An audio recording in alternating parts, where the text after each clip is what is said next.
Lavos is a really good Warframe, but his design never really resonated with me, so I ended up not playing him.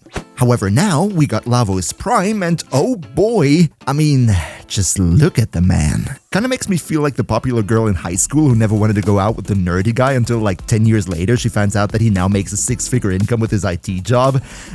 Point being, Lavos Prime is really great, and in this guide I'm gonna tell you everything you need to know, as well as how to build him to comfortably obliterate Steel Path and much more. As always, big shoutouts to all our generous channel members who help me keep the lights on. And now, let's jump right into it. As always, let's first start talking about his kit, beginning with his passive, and let me tell you, there is quite a lot going on. First off, whenever Lavos picks up an energy or a universal orb, that will immediately cleanse all negative status effects off of him and give him status immunity for 10 seconds. You can do this every 5 seconds, so as long as there are enough orbs around you, it's theoretically possible to keep this effect up constantly. Now, this is already pretty nice, but with his passive there is a lot more to cover. The next thing being the big elephant in the room, and that is that Lavos does not use energy for ability casting. Instead, all his abilities are constantly available to cast. However, in contrast to other Warframes, they do get a cooldown mechanic to ensure you can't spam them at your heart's content. One more important thing to mention about this cooldown mechanic would be, if you subsume a helmet ability onto Lavos, then that helmet ability is naturally also going to be transformed in a way that it doesn't cost energy but rather gets a cooldown, or in the case of channeled abilities, those will no longer be constantly on as long as you have energy, but rather they will get a fixed duration. However, this is still not it, because Lavos has a third big feature that is part of his passive, and that is elemental imbuement. What this means is, you can also see it at the bottom right of the screen, whenever you hold one of your 4 ability buttons, you can imbue your abilities with one of the 4 base elements, and if you do it twice with 2 different elements, then you can also imbue one of the combined elements. Whenever you then cast an ability, that ability is then going to deal an extra instance of that imbued element in addition to whatever the ability does in the first place. And as if that's not cool enough already, Lavos has even more perks when it comes to elements, because the status effects that he deals, either with his weapons or his abilities, their duration scales with your ability duration, making it possible to massively extend the duration of your status types. And finally, and I promise you, we're going to be done with the passive after this, there is also an augment for the passive. This one is called Valence Formation, and what it does is, whenever you cast an ability with one of those elements imbued, then that elemental damage is also put on your weapons with a 200% damage bonus and a guaranteed status effect. If you ask me, this is a very strong augment, and I would highly recommend you use it. Lavos' first ability is called Ophidian Bite, and luckily this one is much more straightforward than his passive. What happens here is, when you cast it, you deal toxin damage to all the enemies in front of you, in a 100-degree cone to be more precise, and these enemies will then also be open for melee finishers for a short period of time. Most importantly though, a percentage of the damage that you deal with this will be regained by Lavos as health, so this is essentially your healing ability. The cooldown for Ophidian Bite is 8 seconds by default, however there is an augment called Swift Bite, which reduces the cooldown not only of Ophidian Bite but of all abilities by 4 seconds whenever you manage to hit 4 or more enemies with this ability cast. This is an awesome augment, especially in missions with high enemy density, because there it's easy to hit at least 4 enemies, and therefore you can trigger your heal much more frequently. Ability number 2 goes by the name Vial Rush, and this one is definitely a very versatile and interesting skill. When you activate Vial Rush, Lavos is gonna rush forward while dropping explosive vials of cold element to the left and to the right. Those vials explode on impact with a little bit of an AoE, so what's essentially happening here is that you're carpet bombing the enemies with explosive phrase bombs. Now, all in all, this ability can first and foremost be used as a great mobility tool because this charge is quite quickly, and if you do it right, then you can definitely navigate through the level with this. However, Vial Rush can also serve as a great AoE status primer tool because you can also preemptively cancel the charge, which will then in turn shoot out all the vials that would yet have to be dropped alongside the path all at once in an AoE around you, and that means a lot of status being applied to the enemies. Ability number 3 goes by the name Transmutation Probe, and this is a very important and essential part of his kit. What happens here is that you shoot out a little drone that will electro-zap enemies that get too close to it. You can kind of think of it like a Diriga Sentinel with the Arc Coil mod.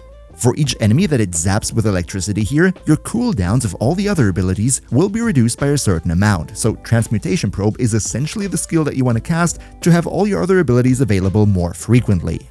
Now, one thing that might be important to mention here about the cooldown reduction is, this cooldown reduction will also apply to other abilities that are still considered active and therefore not on cooldown yet, and then once the currently active skill runs out, the cooldown reduction is applied to it in post, which makes the whole thing very convenient. But that's not all. Also, when this drone encounters standard pickups on the ground, like ammo, health, or energy orbs, it will automatically transform them into either universal ammo that can be used on all weapon types, or in case of health and energy orbs, it will turn them into universal orbs, which on pickup restore both health and energy, and that is also a great synergy with your passive, because remember what we said, whenever you pick up an energy or universal orb, you will get this temporary status immunity, so that's definitely a nice thing to have. And then, last but not least, we have his 4th ability, which goes by the name Catalyze, and this is basically your AoE Big Bada Boom damage dealer. Catalyze will shoot out a number of probes in an AoE, and whenever those probes encounter an enemy, they will essentially cover them in a sort of burning type of napalm. This napalm deals heat damage over time by default, but as with all the other abilities, you can also imbue it with any other element of your choosing, like I explained in the passive section. And this is the big thing here, the damage on this ability might not be all that high right from the get-go, but it can scale quite a bit, because for every different element that is on the enemy, your ability damage on this will be increased by 100%. This includes heat, toxin, electricity, and cold, as well as the 6 combined elements. However, other status types like physical damage or, for example, void damage does not count into this damage increase. So, long story short, if you have a good priming tool with you, for example his signature weapon the Cedo, which is perfect for this, Catalyze can be a significant source of damage. However, if you rather play Lavos as a weapons platform, that's totally fine too. And as always, I would greatly appreciate it if you could maybe subzoom your mouse arrow over the like button under the video, because it always helps big time with the YouTube algorithm, so cheers so much for your support. Alright, now that we know how Lavos works, it's time to talk about the builds, but before we jump into that, there is one disclaimer that I need to make. Lavos, with his access to all the different elements in the game, is a very versatile frame. You can pretty much find a use for him in basically every scenario. And what that means is, there are so many different viable builds that you can put on him that it would be impossible for me to mention them all in this video.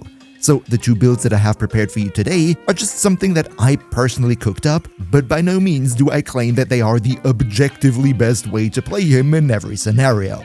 But with that being said, let's take a look at what I have for you today. In this video, I have 2 builds prepared for you. The first one is a comfortable weapons platform build that you can use in pretty much every mission, no problem, and the second one turns him into an ability caster who deals quite significant damage in a large AoE. But how about we start out with the weapon platform first? What we do here is, we make use of the augment for his passive ability. As I previously said, what this does is, whenever you use an ability that is imbued with an element, then all your weapons will also be imbued with that element, but not in a normal infusion way, but rather they get an additional damage instance, kind of like Toxic Lash from Saren, with, and this is the special part, a 100% status chance. What this means is that Lavos is specifically great with weapons who deal a lot of damage instances, like for example shotguns, but also stuff like, let's say, the Occucore, which has multiple tendrils, therefore dealing multiple damage instance per shot. Now, the way this build is played is relatively simple. Just pick one weapon that you like, ideally something with a lot of multi-shot, and then I personally like to imbue it with either blast or gas, depending on the situation, because both status effects are incredibly good if you deal a whole lot of them all the time. As for your ability use with the skill, you actually don't really have to cast a lot, just occasionally refresh your imbuement and that's all. If you take some damage, of course use your first to heal yourself, and if you want to deal some AoE cold priming or just enjoy fast movement, feel free to use your Vile Rush whenever you like. Now, looking at the build itself, the first thing I want to talk about is helmet abilities, because with Lavos this tends to be kind of a finicky thing. Here's what I mean. Whenever you subsume over one of Lavos' abilities, you will unfortunately lose the ability to imbue that specific element in your little elemental mixture right here. This means whenever you decide to use a helmet ability, you gotta be very clear about which elements you need for that build to not accidentally give up on the wrong ones. This is, by the way, also why I believe that no Lavos build really needs a helmet ability per se, but for this build right here, I personally chose to go for Grendel's Nourish simply because of the nice AoE viral priming plus the viral infusion that it gives you. Now, given the fact that I wanted to have the access to both gas and blast imbuement, that meant the only slot I could put Nourish in was Lavos' 3, which seems crazy, right? Why give up on the one ability that can reduce your cooldowns? But then again, this is mainly a weapons platform build that doesn't need a whole lot of ability casting, so I think it doesn't hurt all that much. Let's next take a look at the Archon shards, where I think for Lavos in particular, it's absolutely necessary to go for more casting speed. That's why I use 2 Tau Forged yellow ones. If you don't have Tau Forged, you might want to think about even adding 3 normal ones. And then, because you're dealing so many different elements, reducing enemy armor with corrosive is going to be your main source of armor stripping. That's why I would highly recommend going for green Archon shards to increase the amount of corrosive that you can stack on the enemy. I personally here went for 2 normal ones, so you can visually see the armor stripping in the video better, but in reality I would actually recommend going for 1 Tau Forged green. It's really only a 2% difference between 1 Tau Forged and 2 normal ones, but that way you save up on 1 Archon shard slot that you could use for something else, like for example more ability duration, or maybe a red shard that buffs up some of your weapons. But now let's get to the build itself. First of all, in the aura, use whatever the heck you like. This is a weapons platform build, so if you like to use rifles with it, use maybe Rifle Amp. If you like to use melees, go for Steel Charge. You get the idea, it's not all too important. Up next, the stat that we most focus on here would be ability duration, because A, we want our buffs to last longer, and B, more ability duration also increases the status duration that we deal, so that is very nice too. That's why I went for Narrow-Minded, Archon Continuity, Constitution, and Arcane Ice Storm. Triggering Ice Storm shouldn't be that much of a deal because we have our second ability and that is really good at freezing enemies, so there is no problem here. And then I also decided to go for a little bit of range, simply for the viral explosions from Nourish. Then, of course, the most important part, the augment for our passive, and I also went for Swift Bite here, simply so that in case I take some more damage, I can recast my first skill a bit more often. For the survivability, we go with Adaptation as well as Arcane Blessing to increase our maximum health. And finally, I also went for Streamline to increase my ability efficiency, which makes it that whenever I cast my first ability, the cooldown reduction is even stronger. This then would be the full build for me here, but feel free to mix and match to your liking. As for your companion choice, it pretty much comes down to personal preference. If you want to go for a blast build, maybe go for Nautilus because of the grouping. If you want to prime as many different status effects as possible, maybe a Hound would be the way to go, or whatever your heart desires. What's much more significant for this build is which weapon do you combine it with, and here I personally have 2 favorites. One of them would be the Ocucore that I recently also made a video on. It very much benefits from the guaranteed status effects that the augment for our passive gives us. As for melees, I personally like Glaives, specifically the Falcor in case of Lavos, or what you can of course also do is the good old Dagger plus Argonaut combination that I've explored in many previous builds too. Just don't forget, with Lavos, the best friends are those weapons that deal multiple damage instances at the same time.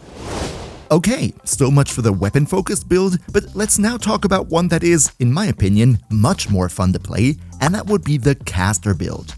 What we focus on here is dealing as much damage as possible in an AoE around us using our 4th ability. One important thing to remember here is, the 4th ability deals more damage the more different status types are on the enemy that it hits. That's why I personally like to play this with the Epitaph, shoot all around me, inflict tons of status effects with it, so that the 4 nukes absolutely everything. Now, the obvious problem with this build of course is that his 4th ability has a very long cooldown, but in practice we can compensate for this pretty easily. What we do is first cast his 4th ability. Then we group up some enemies and cast our first into the mix with the augment that reduces cooldown, which usually will allow us to instantly cast his third ability right after into the mix, which then should give us enough cooldown reduction so that our fourth is instantly back to be cast again. This rotation of 4-1-3, 4-1-3 might sound a bit complex, but after a couple of minutes in practice, I'm pretty sure you're gonna get used to it. I personally decided to go for a helmet ability to help with enemy grouping, depending on the situation, but especially for this build, using a helmet skill is definitely no must. Now, let's take a look at the build because this one is kind of a little bit all over the place. First off, in order to make sure that our fourth ability deals enough damage, we can't let our strength go too low. That's why I go for Growing Power in the Aura, Precision Intensify to specifically increase the damage of our 4, Mold Augmented for another plus 60%, and then I also decided to go for Arcane Bellicose, even though on this build we're only having enough health to get 36% strength out of it, but still it's a nice and comfortable buff, especially given the fact that Bellicose doesn't have any activation requirements. Because of the fact that our 4 deals heat damage, we of course go for Archon Vitality to double those heat procs, Adaptation for a bit more survivability, and then we want to have a healthy mix of both duration as well as range. That's why we're going to go for Archon Continuity as well as Constitution for the duration, and then Stretch as well as Cunning Drift for the range. Finally, again the Swift Bite augment so we can reduce cooldowns on our first, and a bit of efficiency from Streamline so that the cooldown reduction is even stronger. Now, with this one, the weapons aren't all that important because they're not going to be the main source of damage, just pick one that is really good for AoE status priming. However, the choice of companion here is much more important than it was for the last build. I personally went for a Sisters of Pavo's Hound simply because they are such an insane companion when it comes to priming multiple different status effects. This right here, by the way, is the build that I'm using on my Hound. It's not specifically built for Lavos, more an all-round thing, but it definitely gets the job done and also massively helps with the status priming so that our 4 can deal all the damage in the world. Now, one last thing I wanted to mention with the caster build is, you can use a Kubro companion and make use of the Mecha mod set. This is also very nice for AoE nuking away enemies. I think WarframeFlo talked more about this specific build in his Lavos guide, but I personally decided to not incorporate this strategy for my AoE damage dealer build, simply to have more flexibility in both your build as well as your companion options. Not saying my version is better though, just that it's my personal preference. And if you also want to know everything about Lavos' signature weapon, the Cedo, then don't miss this guide right here. Another massive shout out to Niels V, Demon Lord Zell, Demon Emperor, Emperor Prime, Nos Linux Gaming, Turtlepeer, Lycon Shepherd, Onakanio 2, Pepperwolf, Mihawky, Yagis, Hoke Hunter, and all other generous channel members for your continuous support. We see each other, hopefully in the next one, and until then, as always, good loot.